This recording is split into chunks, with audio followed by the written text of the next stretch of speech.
হজরত জুনায়েদ বাগদাদী রহমাতুল্লাহ আলী এর সাথে জনৈক ইহুদির খুবই বন্ধুত্ব ছিল।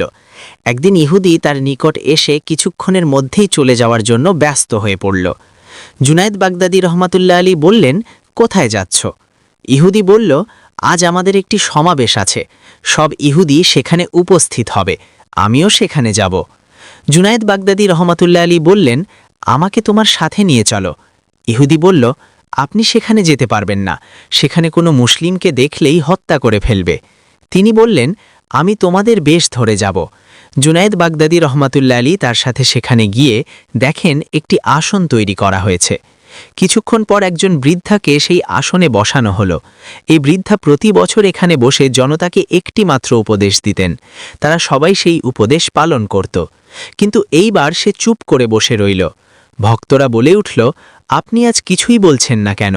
আমরা যে আপনার বাণী শোনার জন্য অধীর আগ্রহে আছি। বৃদ্ধ বলল, এই মজলিসে একজন মুসলমান আছে, তাই আমি কোনো কথা বলতে পারছি না।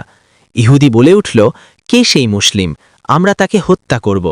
বৃদ্ধ বলল, না, খবরদার, তাকে হত্যা করবে না। ওই সেই ব্যক্তি, তাকে আমার নিকট নিয়ে আসো। জুনায়েদ বাগদাদী রহমাতুল্লাহ আলীকে নিয়ে আসা হলো। বৃদ্ধ বলল, আপনি কেন এখানে আসলেন? তিনি বললেন, তামাশা দেখার জন্য এসেছি। বৃদ্ধ বলল, আপনি যখন এসেছেন, এখন আমার কয়েকটা প্রশ্নের উত্তর দিন। তিনি বললেন, আমি যদি তোমার প্রশ্নের উত্তর দিতে পারি, তাহলে তুমি ইসলাম ধর্ম গ্রহণ করবে? বৃদ্ধা বলল, আমি ওয়াদা করলাম, আমার প্রশ্নের উত্তর দিতে পারলে আমি ইসলাম ধর্ম গ্রহণ করব। জুনাইদ বললেন, প্রশ্নকারী বড় না উত্তরদাতা বড়?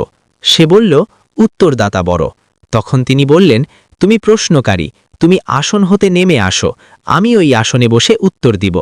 বৃদ্ধা নেমে আসলো, তিনি গিয়ে সেই আসনে বসলেন। আচ্ছা, প্রশ্ন করো, বৃদ্ধা বলল। ১ নম্বর প্রশ্ন, আপনারা বলে থাকেন বেহেশতে এত আহার করা হবে তবু পায়খানা প্রস্রাবের প্রয়োজন হবে না। ২ নম্বর প্রশ্ন, বেহেশতে এমন একটি বৃক্ষ থাকবে যার শাখা প্রশাখা বেহেশতের প্রতিটি ঘরের উপর বিস্তার করবে। ৩ নম্বর প্রশ্ন, বেহেশতের নিয়ামত যতই খাওয়া হবে তার ঘাটতি হবে না। এগুলি তো অসম্ভব কথা। ১ নম্বর প্রশ্নের উত্তর, সন্তান যখন মায়ের গর্ভে থাকে তখন সে মায়ের রক্ত আহার করে, কিন্তু তার পায়খানা প্রস্রাবের প্রয়োজন হয় না।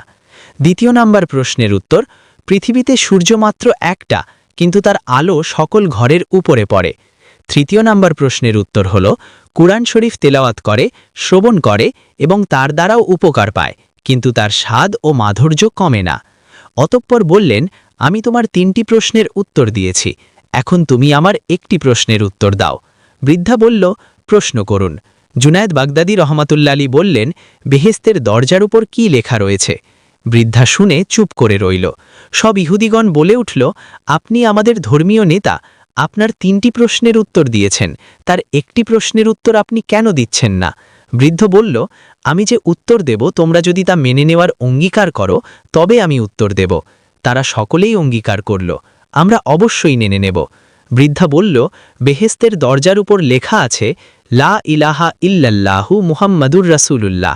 এই কথা শুনে সকল ইহুদি কালেমা পড়ে মুসলমান হয়ে গেল এবং ইসলামের সুশীতল ছায়ায় আশ্রয় গ্রহণ করল। সুবহানাল্লাহ।